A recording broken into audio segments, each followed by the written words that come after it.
It's official. The VA digestive system changes are here. How could these changes affect you and your current disability rating or any future claims you may have?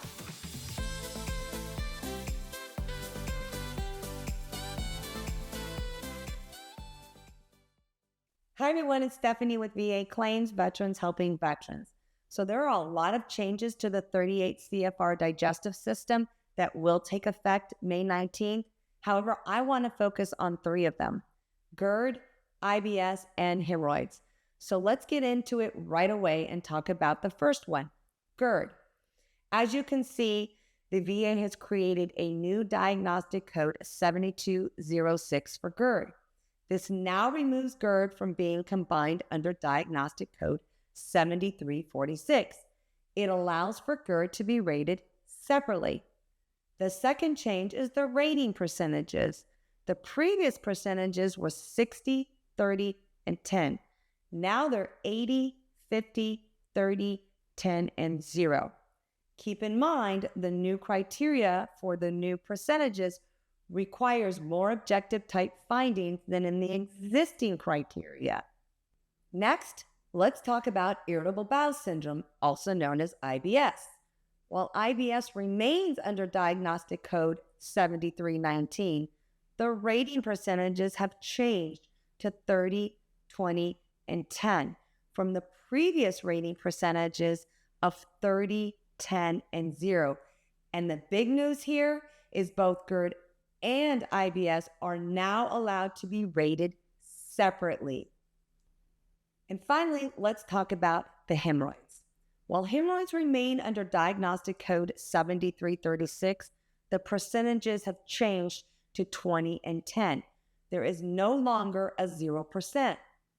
So, similar to other changes, you need to be aware of the new criteria for your disabilities to see if they'd be eligible for an increase, or at the very least, be aware of what changes are and if you can file for the current ratings to be separated, such as IBS and GERD if they're currently combined.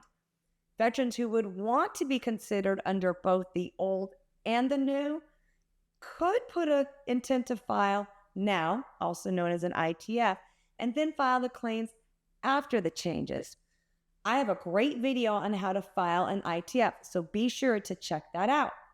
Now, another thing to keep in mind is if the rater tries to reduce based upon a change in the schedule criteria.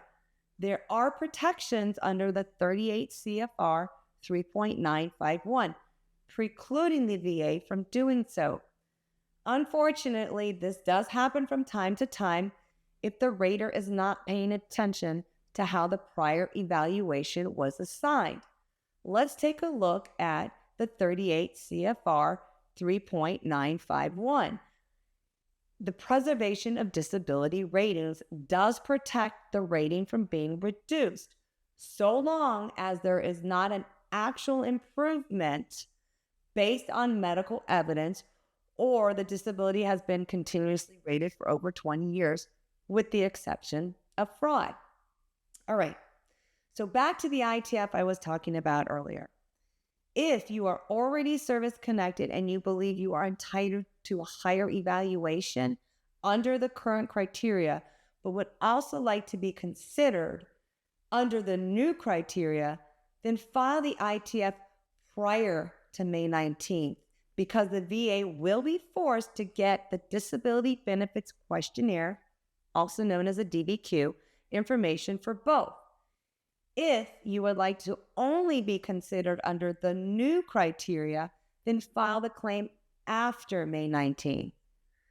All right, I hope you found this video to be informative, and if so, click that thumbs up to like this video, smash that subscribe button to follow me, and click the bell for notifications of future videos. I will put the links in the description section. Also, please feel free to leave me any comments or questions you may have, or if you want to, you can email me at VACVHV@gmail.com. And remember my motto, veterans do better when veterans know better.